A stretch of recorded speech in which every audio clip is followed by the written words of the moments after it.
muros y columnas son los elementos verticales principales de una estructura.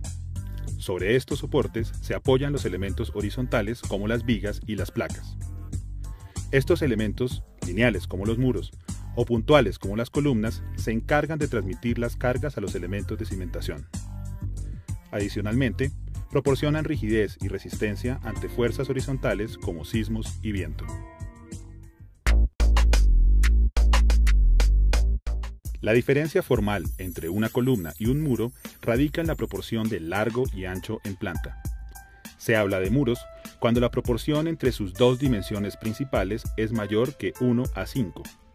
En un edificio, los elementos sometidos a compresión son principalmente las columnas, los muros y el suelo. Sin embargo, en columnas y muros hay mayores esfuerzos asociados al trabajo de flexión que en los suelos. Una columna es un elemento estructural lineal vertical, que tiene la ventaja de minimizar el impacto de la estructura en el espacio. La característica geométrica principal de las columnas es la relación de esbeltez. Su sección transversal es mucho menor que su longitud. De esta manera, si una columna es alta y delgada, se dice que su relación de esbeltez es alta, y el elemento es susceptible a flectarse o pandearse ante cargas verticales.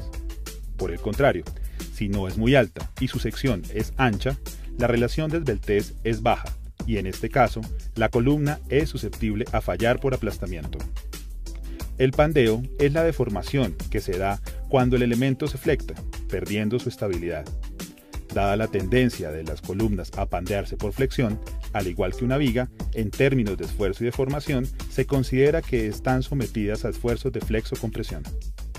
Es por esto que una columna necesita un material capaz de resistir esfuerzos de compresión y adicionalmente debe incluir refuerzos de acero que asuman los esfuerzos de tracción asociados a la flexión.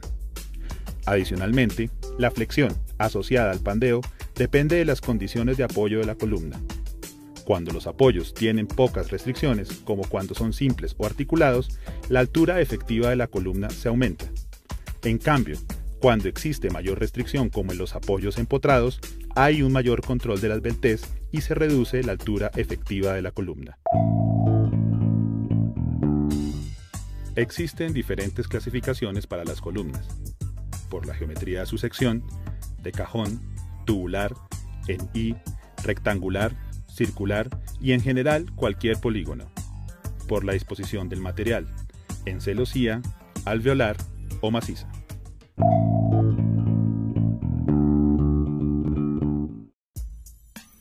El área de la sección de una columna depende de la carga aplicada y de su relación de esbeltez. Adicionalmente, las características del material con el que está construida, la geometría de su sección y las condiciones de apoyo pueden influir en las dimensiones finales. Por otro lado, las columnas pueden tener mayor o menor grado de responsabilidad en el manejo de cargas horizontales cuando la estructura cuenta además con muros de cortante. Con esto es posible reducir la sección de las columnas.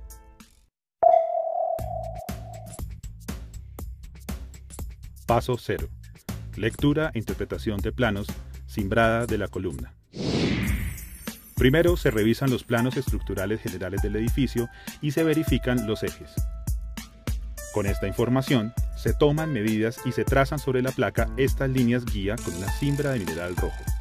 Inicialmente se dibuja el eje central del elemento y luego las dos líneas de borde de la columna.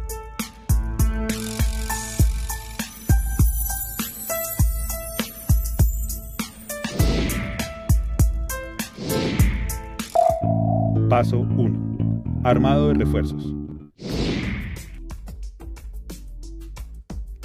La columna es un elemento que tiene continuidad de los refuerzos de acero desde la placa inmediatamente inferior hasta la placa inmediatamente superior.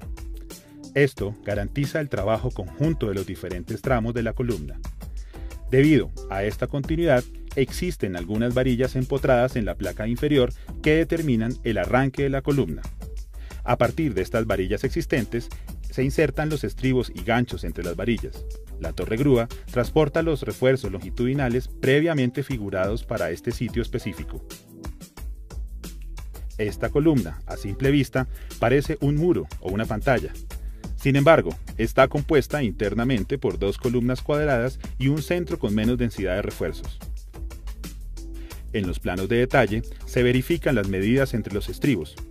El maestro corrobora el número de refuerzos de acuerdo con los planos y autoriza que los operarios empiecen a insertar los estribos entre las varillas y después los ganchos. Al llegar a la altura máxima que permite armar refuerzos desde el piso, se ubican listones de madera o planchones más arriba para poder continuar con el proceso. Se verifican los plomos para que coincidan con el trazo inicial que se hizo con la cimbra. Así, se comprueba la verticalidad del refuerzo. Por último, se hacen los traslapos de varillas verticales para continuar con la columna en el piso siguiente. Retiran los listones provisionales, se aplica soldadura en las uniones y se continúa con el siguiente paso. Paso 2. Ubicación de formaletas laterales. Trabajar con formaletas metálicas implica considerar la modulación como tema de acabado. De esta manera, como las formaletas están armadas por múltiplos de 60 centímetros y la altura libre entre pisos para columnas y muros es de 2,40 metros, se usaron dos piezas de 1,20 metros y un bosel triangular en la mitad para ocultar la dilatación. Primero, se aplica masilla en el bosel para cubrir las irregularidades. Se arman dos piezas en L, se llevan al sitio de trabajo y se engrasan con ACPM. Con ayuda de la torre grúa, se levanta la formaleta y se ubica en el sitio preciso en donde está trazada la cimbra. Una vez se ha colocado la primera L, se ponen los form clamps para poder unir las formaletas laterales entre sí y evitar que se abran durante el vertido del concreto. Con la ayuda de una varilla de acero roscada y dos tuercas en los extremos, cada varilla se recubre con tubos de PVC. Y luego, estas se insertan en los huecos de la lámina a cada lado. A continuación, se hace el mismo procedimiento para la otra L y se ubica para conformar el rectángulo completo. Con un martillo se retiran los residuos de concreto sólido de la formaleta que viene de otro sitio de trabajo. Después se atornilla en las esquinas las dos L. Por último, con pequeños cilindros de concreto colgados con alambre desde la parte superior, se verifican los plomos de las formaletas. Se confirman las medidas con 1 metro. Paso 3. Vertido del concreto.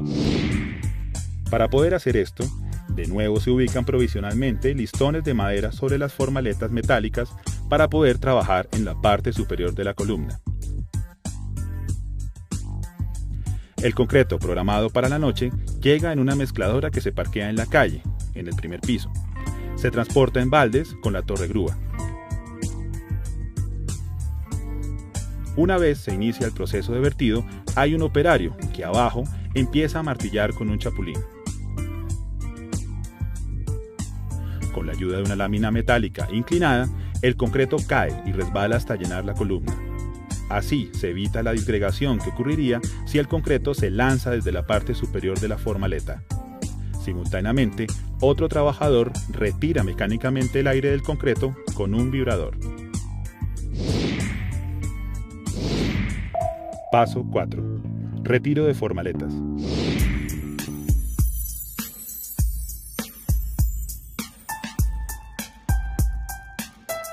Primero se retira los form clamps que amarran las formaletas laterales entre sí. Después se quitan los tornillos que amarran ambas piezas metálicas. Luego, estas se golpean en la base y por último se engancha cada formaleta con la torre grúa y se desprende. Cuando se retira la primera formaleta, maestros e inspectores revisan el acabado final de la columna pantalla. Después, quitan la última con la ayuda de una pala. Vale la pena comparar el aspecto de la columna minutos después de retirar las formaletas respecto a la que se encuentra al lado, que tiene algunos días adicionales de secado. Quedan listas las varillas verticales para hacer la siguiente columna del piso posterior. A partir de este momento, se debe iniciar el proceso de curado y protección del concreto durante 28 días para garantizar su resistencia.